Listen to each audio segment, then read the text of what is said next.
Amr, let's get into the Torah study. I have a question about today. Okay, so we're going to start with the Parsha. Just to introduce our listeners, we're learning Parshas Vayeishev today. Parsha of the week. It's on page 231 in the Blue Chumash. Go ahead. So in the excerpt that we read this morning. Yeah, the excerpt we read in the Torah, which is exactly. The very last line, it says, but his father, meaning Joseph, waited expectantly for the matter to unfold. Oh. Not Joseph. I mean, Jacob. Right. And is that because he knew about dreams? Okay, so what we're going to learn today really ties in three different subjects that we're learning. Beautiful. You know, we're learning about the Parsha of the week, which is Vayeishev, but we're also going to be learning about dreams, which we'll be learning in Talmud, as you're pointing out, and we're also going to be learning Tanya. It's all tying it together. It's beautiful. This is a holistic Torah study, right? So here, let me just introduce before I get to both of your questions, folks. The question: what are we talking about over here? We have to just introduce the topic so we can understand before we can argue about it. Let's take a look. 231, and he saw above. As we saw above, in the year 2208, Jacob settled safely in Hebron, the region where his father had lived, which is in Canaan. In the year 2214, Leah died at the age of 43. So what's going on over here is that Jacob has finally brought his family to safety in the Promised Land, and now things go pretty hectic. We're now going to talk about the dreams. Here, come on. We're going to talk about the dreams of Joseph, right? That's what the topic is going to be all about right now. The dreams of Joseph. Take a book. Okay, so here's the story. The following narrative, which continues until the end of the Torah, the end of Genesis, well, the end of the Torah really, is the chronicle of the descendants of Jacob. How they came to live in Egypt, eventually received the Torah, and returned to settle in the land of Israel. It began in the year 2216. How long ago was 2216? Who can do the math, guys? Any accountants? 5783 minus 2216. The story happened exactly 3567 years ago. We're not even 200 times high, right? It's not even 3600 years ago that this story happened. It's like yesterday. Good morning, Melissa, Ed, Fran, Elaine, and Corey, and a big mazel tov to you, Elaine, on your birthday today. Many years of health and happiness together with your husband. So, when Joseph was 17 years old, when Joseph was 17 years old and was pasturing the flocks with his brothers, on the one hand, although he was already 17, he acted like a young and immature boy, fixing up his hair and grooming his eyelashes in order to look handsome. On the other hand, he was very sensitive. He noted how Leah's sons shunned Bilhah's and Zilpah's sons because their mothers had been bondwomen. Remember, this was a complicated marriage. It was a love pentagon with 4 wives and 1 husband. So there were 2 main wives and there were 2 secondary wives. Bilhah and Zilpah were the secondary wives. Their children were being mistreated by the children of the primary wife of Leah. For this reason, he spent time with the sons of Bilhah and Zilpah to cheer them up and affirm their full status as his father's wives. Because of the deepening enmity between him and the sons of Leah, Joseph brought their father evil reports about any unseemly conduct he found in them. He was this tattletale. Not nice. Right. Israel loved Joseph more than any of his other sons. When do they refer to him as Jacob, and when do they refer to him as Israel? So here, within 2 paragraphs, once they say Jacob and then they say Israel. My understanding is like this. And one day I'll write a thesis on it, hopefully. Jacob means a follower. Israel means a conqueror. Jacob and Israel, you would think that Jacob should be replaced by Israel because he gave him a new name. You'd think. Yet we find that both names persist and we toggle between both names. The reason for this is because as Jews, we know from yesterday's Tanya learning that we actually have a Jew and an animal inside of us. We have an Israel, a conqueror, a godly soul, and we have a Vildachaya, Behema, an animal. We have a Jacob inside of us. We have a Jacob who's obsessed with self-promotion, clutching the heel of his brother, right? Self-advancement.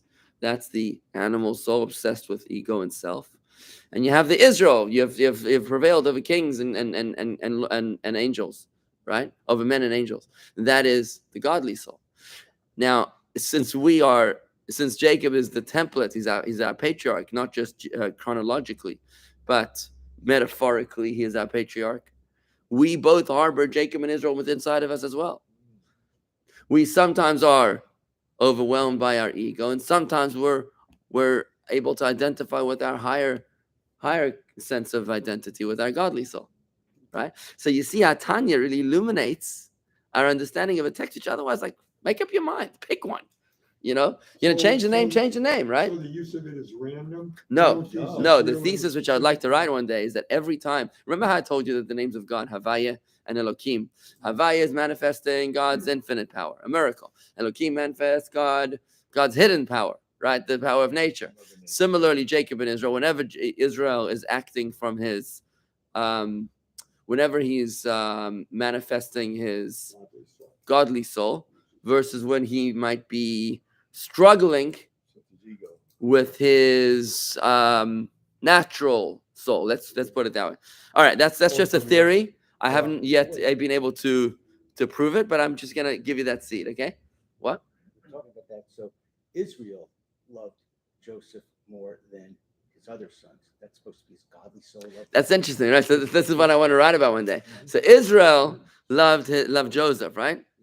Now, I would say that beyond sibling favoritism, which is a pathetic recurring theme throughout the book of Genesis, there's not a single set of siblings. There's not a single set of siblings that doesn't try to kill each other in the book of Genesis. And that's alarming, to say the least. And if you look into the story, you'll notice there's not a single case of sibling equanimity. There's always a favored child, to the point that at the very end of the book of Genesis, when Joseph is presenting his sons Manasseh and Ephraim to his father Jacob, and what happens is that Jacob, he positions them, the older one to Jacob's right, to his right hand go on the older one, and Jacob goes like this, he crosses his arms and he puts his right arm on the younger one, and Joseph's like, Dad, not again, right? Don't do this again. And Jacob doubles down and he says, Yodaiti, Beni, Yodaiti, I know, my son, I know better than you, I know. He too will grow, but yet his younger brother will dominate over him.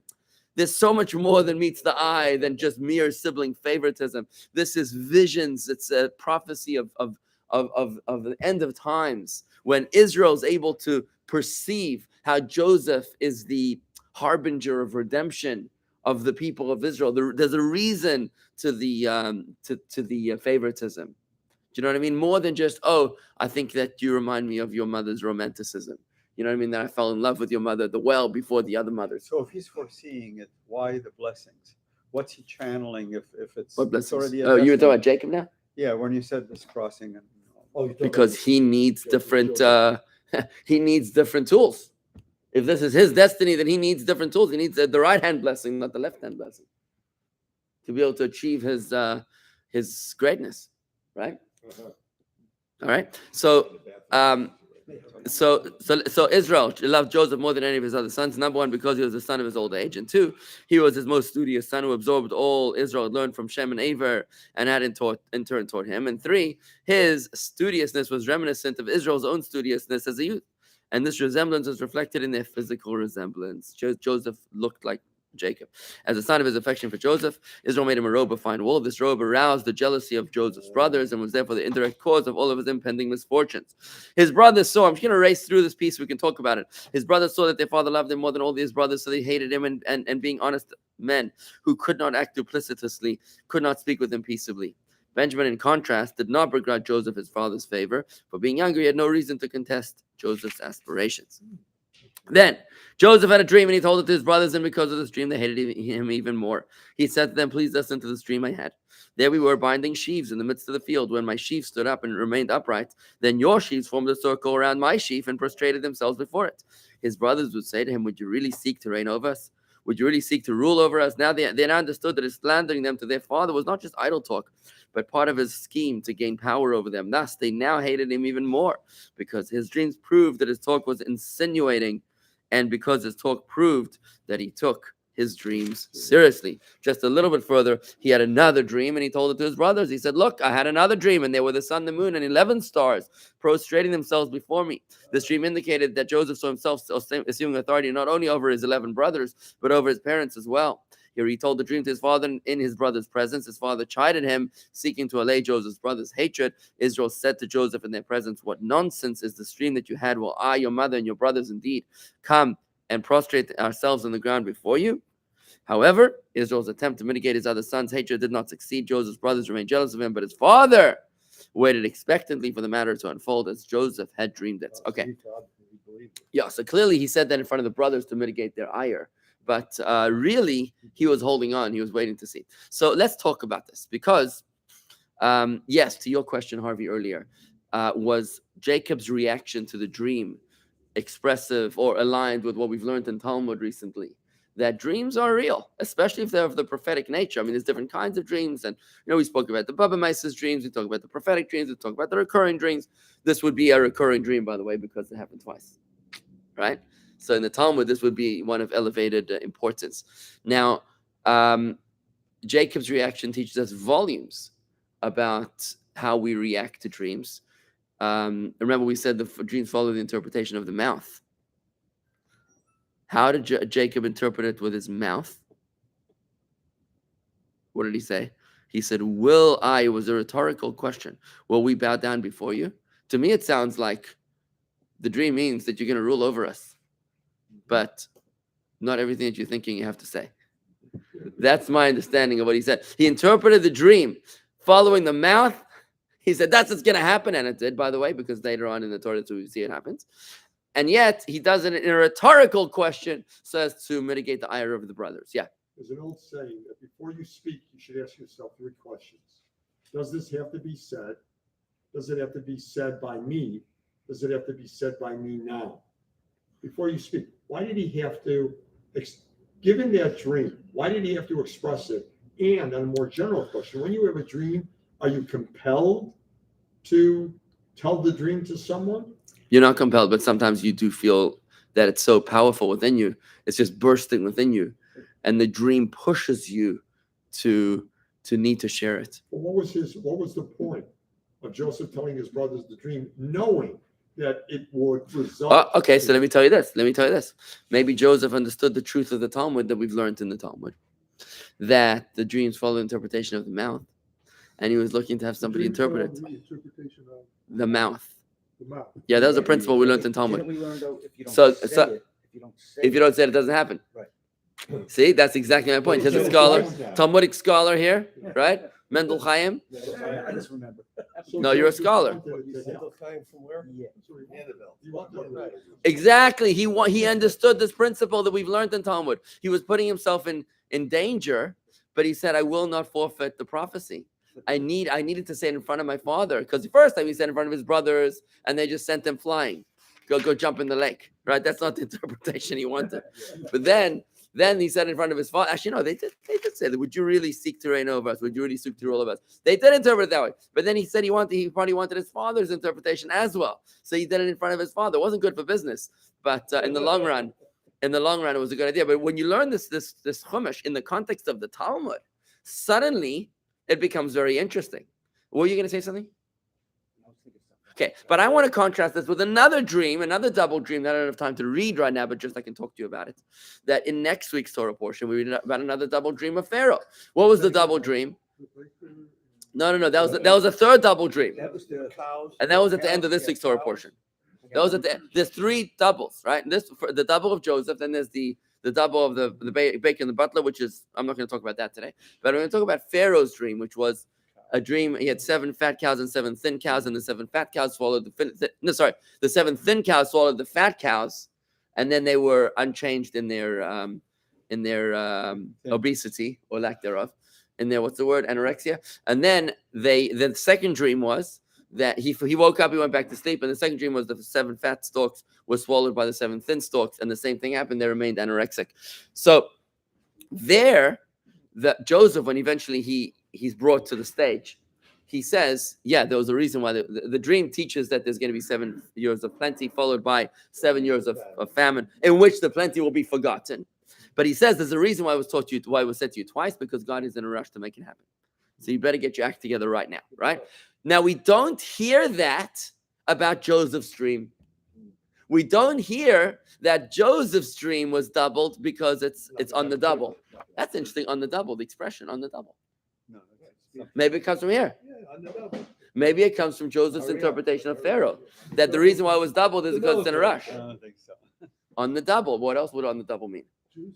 Double time means make it real. Oh, fast. double speed on Spotify. Okay, Yeah. so let's talk about this. So Joseph says to Pharaoh, "Your dream was doubled because it's hasty. It's about to happen." But we don't find that about Jacob's dream. It's about Joseph's dream. In fact, Joseph's dream took a heck of a long time to happen. He was 17. It wasn't until he was 32. No, 30. No, he was sold as a slave soon after. He spent 2 years in Egypt. Then he would spend another. It was 12 years in the dungeon. So he comes out at the age of 30. He stands before Pharaoh at 30 years old. Then there's 7 years of plenty. Then there's 2 years of famine. At 39, it's 21 years later, 22 years later, is when It wasn't on the double. it wasn't on the double. So what's up? So the Rebbe now, and I want you to realize what's going to happen now. The Rebbe is about to interpret the dream of Joseph. Right? This is very interesting. So we're watching now. Remember, the dreams follow interpretation of the mouth, right? So what we're about to notice, based upon how we learned Talmud, and we can appreciate what the Rebbe is about to do, is that the Rebbe is going to explain to us the answer to this question: why Joseph's dream was doubled. We know why Pharaoh's dream was doubled. We know that Joseph's dream was not doubled for the same reason. It took 22 years. So what then was the reason why the dream was doubled, right? So let's talk about this. So the Rebbe explains as follows. What's the big difference between Pharaoh's dream and Joseph's dream? Can anybody think of the main glaring difference? One was about the siblings, and the other one was about the land and the beasts. Land and the beasts. Okay, very good.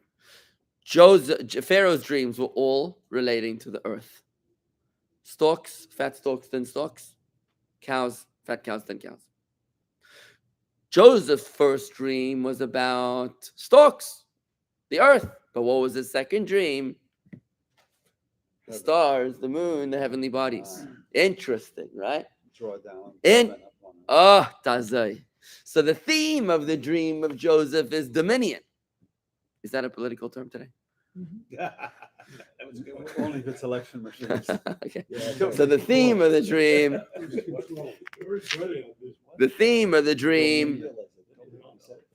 is dominion, right? But why was it double? Now the Rebbe interprets it, and remember, when the Rebbe interprets a dream, the dreams follow the interpretation of the mouth, which means the way that you manifest it in the mouth is actually the way that the dream is empowered to come to fruition. Pharaoh was given dominion over the earth, but Joseph the Jew was given dominion not only over the earth, but also of the heavens as well. This is the general difference between a Jew and a Gentile, between Jacob and Esau. Jacob and Esau both were blessed with the fat of the land. We spoke about that in the blessings to Jacob and Esau a couple weeks ago, both of them. But Jacob was also given the blessing of the heavens as well. And that comes to fruition now when we notice that the stark difference between a Jew and a Gentile. That there's a very important conversation we were bringing about this idea with Rabbi Simon Jacobson. Was it last night or when I was there till 3 a.m. in Boca? The idea that is a Gentile any less than a Jew? Is there something? Are we being anti-Gentile? What's the opposite of anti-Semitic? Anti-Semite. Oh, no. Are we being anti-Goy, God forbid? If we say that the Jews have a godly soul, but the Gentiles, they don't have a godly soul. First of all, they do have a godly soul, and that's something which the Rebbe explains, and that was part of the Farbrengen. But when Tanya says that the Jew that the godly soul is unique to the Jew has two souls, and the Gentile has, let's say, only one soul. Let's try to keep it basic. Like a spark. That's exactly, we spoke about it. That's what I'm tying in the Tanya here. Yeah. So what does that mean? Does that mean that the Jew is better than the Gentile? No, it doesn't. It means that the Gentile is a full-blown resident of this world. And in this world, you need an animal soul in order to be alive and well and kicking and to survive. But the Jew has the infusion of an alien from literally out of this world that he also has within him. It's called the godly soul, which is why a Jew is never at home in this world. A Jew is never ever at home in this world because he knows that he's only a stranger in a foreign land. And we spoke about this in recent weeks when we learned the Parsha. That a Jew always feels out of place in this world. He could be on the golf course, he could be in Wall Street, but he feels that there's got to be more to life. He's always looking for something else because he knows that there's more, because part of his identity is a piece of heaven, not just a piece of earth. So it's not that the Gentiles are somehow imperfect or less than us. They're not. They're perfect. We have this extra appendix addition to us. It's called a godly soul, which is a piece of heaven that really complicates life. It makes us schizophrenic, essentially. A few comments coming in. What were you going to say? When you say heavens, I think in terms of wisdom, chokmah.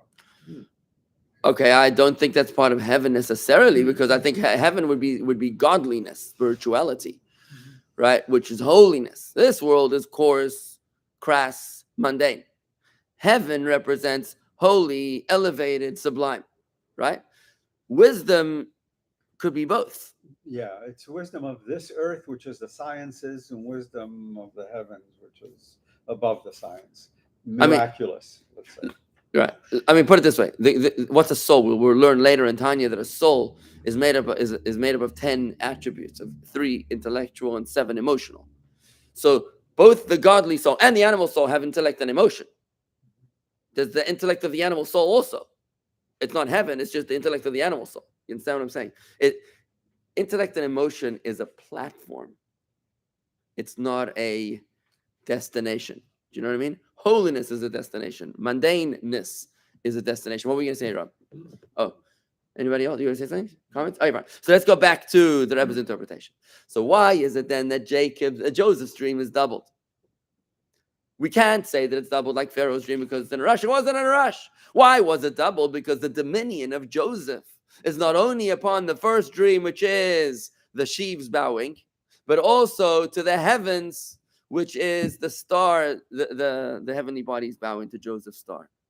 And this is something which is unique to the Jew, to the descendants of Joseph, because the Jew straddles both lanes. He lives in both worlds. His calling is to dominate not only on this physical world, which is a calling to Adam and Eve when they were first created.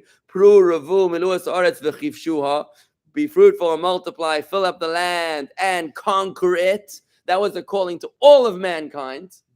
Right? But together with that, the Jew has an extra calling, which is the 613 mitzvahs, the 10 commandments, that we Jews are supposed to bring heaven down to earth as well.